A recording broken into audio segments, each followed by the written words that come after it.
Hi, I'm Dr. Brake, and you are in the last week of the class. You made it. It's Module 7. You're exhausted. I'm exhausted. I'm tired just making the module overviews. So let's talk about what's going on.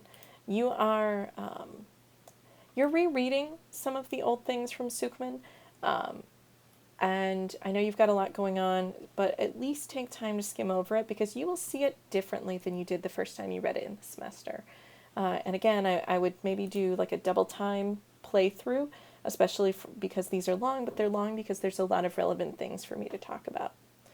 I have a video where I talk about making the introduction of the research proposal, so going from that literature review into the introduction. And I also have a video where I kind of walk through the total paper. As a reminder, like I said, for the literature review, back in the first week, I have videos that just go over the basics of what are these papers. So if you feel like there's, because you've pieced the videos together that there's something missing, go back and watch that full video. Look at some of the sample papers. For this one, there's not a specific template for the whole paper, but you can go back and look at individual sections. This week there's not a lot, there's a lot going on, but there's not a lot of assignments coming in. You've got your discussions, one more review APA quiz. Keep checking to see if people have given you feedback.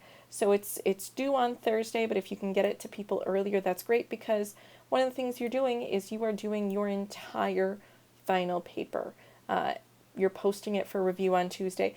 Get as far as you possibly can. Even if you're not completely done, you probably still have some editing to do. Post it on time so that you can get credit for it.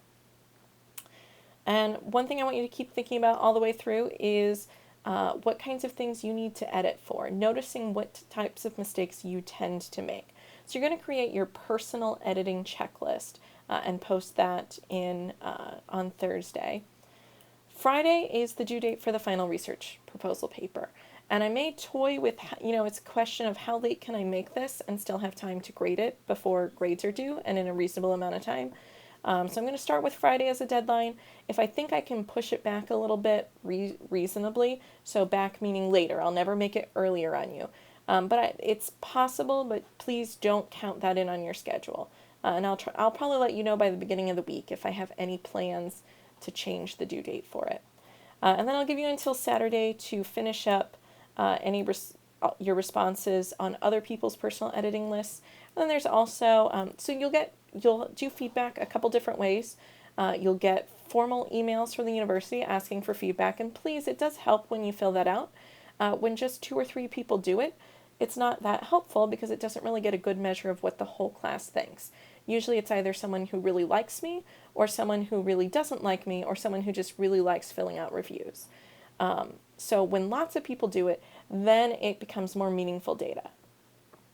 I also have more informal questions that I ask. This is bonus. It doesn't hurt your grade at all if you don't do it. Blackboard is harder to convince of that, so it may show like you're losing points, but I promise it's not factored into your 1,000 points for the course. But I have specific questions and you can just openly give feedback.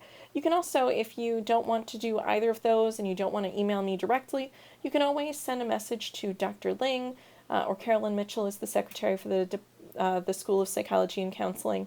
And so you could contact either of them and they could pass along anonymous feedback.